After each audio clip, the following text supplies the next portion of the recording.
जय श्री राम जय श्री राम भारतीय जनता पार्टी जिंदाबाद जिंदाबाद जिंदाबाद। নির্দল প্রার্থী হিসেবে মনোনয়ন পেশ করেও শেষ পর্যন্ত মনোনয়নপত্র প্রত্যাহার করে সরাসরি বিজেপিকে সমর্থন করা ও বিজেপির হাত ধরা এমনই এক ঘটনা ঘটল মালদায়। উত্তর মালদা বিজেপি কার্যালয়ে উত্তর মালদা বিজেপির সাংসদ খগেন মুর্মু, উত্তর মালদা বিজেপির সভাপতি প্রতাপ সিং এর উপস্থিতিতে বিজেপির হাত ধরা নির্দল প্রার্থীর। গাজল বিধানসভার ঘটনা। প্রফুল্লচন্দ্র সরকার গাজলের বাসিন্দা। তিনি নির্দল হিসেবে গাজল বিধানসভার জন্য মনোনয়নপত্র জমা দিয়েছিলেন। পরবর্তীতে মনোনয়নপত্র প্রত্যাহার করে বিজেপিকে সমর্থন করেন। ফুল দিয়ে সংবর্ধনা জানান সাংসদ খগেন মুর্মু, উত্তর মালদা বিজেপির সভাপতি প্রতাপ সিং। প্রফুল্লচন্দ্র সরকার জানান, আমি নির্দল প্রার্থী হিসেবে মনোনয়নপত্র জমা দিয়েছিলাম, কিন্তু দেবার পরপর দেখছি যে রাজ্যে পরিবর্তনের খুব দরকার, আর এই পরিবর্তন বিজেপির হাত ধরেই আসবে। বিজেপিকে জেতাতে হবে, সেই মানসিকতায় মনোনয়নপত্র প্রত্যাহার করলাম। আমার লড়াই তো টিএমসির সাথেই, টিএমসিকে পরাজিত করার জন্যই। তো টিএমসিকে পরাজিত করতে গেলে সবথেকে শক্তিশালী দল এখন বিজেপি। বিজেপির যাতে জয় আসে তার জন্যই আমি আমার মনোনয়নপত্র প্রত্যাহার করে নিলাম। আজকে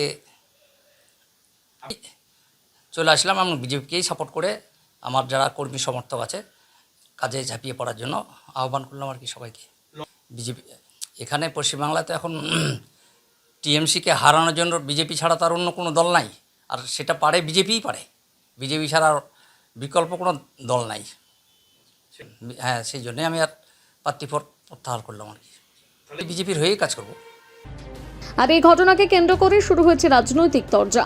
উত্তর মালদা বিজেপির সাংসদ খগেন মুর্মু জানান, ভারতীয় জনতা পার্টি একমাত্র দল, যে দল হচ্ছে মানুষের কাছে একমাত্র ভরসার স্থল হিসেবে আজকে সারা বাংলা জুড়ে যেভাবে তৈরি হয়েছে। তাই গাজলে আমাদের 44 নম্বর গাজল বিধানসভা, যেখানে মাননীয় প্রফুল্লচন্দ্র সরকার মহাশয় তিনি মনোনয়নপত্র নির্দল হিসেবে দাখিল করেছিলেন। আজকে তিনি বুঝতে পেরেছেন যে এখানে মনোনয়নপত্র যদি প্রত্যাহার না করি তাহলে তৃণমূলই হচ্ছে মূলত এখানে শক্তিশালী হবে, ভারতীয় জনতা পার্টি এখানে হচ্ছে দুর্বল হয়ে যাবে। কারণ এখানে ভোট ভাগাভাগি এটা তৃণমূল কংগ্রেস চায়। আমি আমার লোকসভা বিধানসভা নির্বাচনগুলোতেও দেখেছি, আমার নিজের ক্ষেত্রেও, সেখানে তৃণমূল কংগ্রেস অনেক মানুষকে তারা হচ্ছে যে নির্দল হিসেবে দাঁড় করিয়ে দেয় যাতে ভোটটা ভাগ হয়ে যায়। তো আজ প্রফুল্লদাকে আমি ধন্যবাদ জানাবো, কৃতজ্ঞতা জানাবো।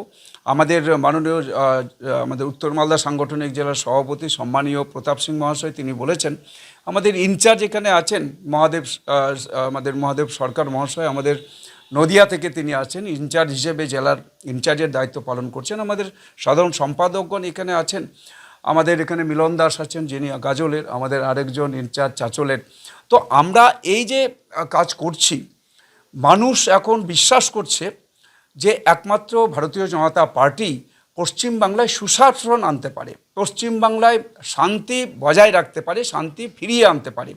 এই বিষয়ে মালদা জেলার তৃণমূল কংগ্রেসের মুখপাত্র শুভময় বসু জানান, দেখুন, প্রফুল্ল বাবুদের মতন যারা এইসব বিজেপির সঙ্গে কোলাকুলি করছেন, বিষয়টা এটাই, গোটা গাজল জুড়ে বিজেপির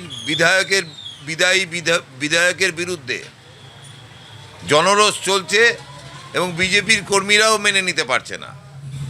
এখন প্রফুল্লবাবুর যদি ডিএনএ টেস্ট করে দেখা যায় তখন তাতে দেখা যাবে যে তিনি বিজেপির কোনো সমর্থক ছিলেন। তাকে বিজেপি ম্যানেজ করলেও গাজলের মানুষরা বিজেপির কাছে আর ম্যানেজ হবে না। গাজলের তৃণমূল কংগ্রেসের তরুণ তাজা যুবক প্রসেনজিৎ দাস প্রচুর ভোটে জিতছে। 4ই মে ফলাফলে আপনারা দেখে নেবেন। মালদা থেকে পরিতোষ সরকারের প্রতিবেদন, নিউজ টুডে।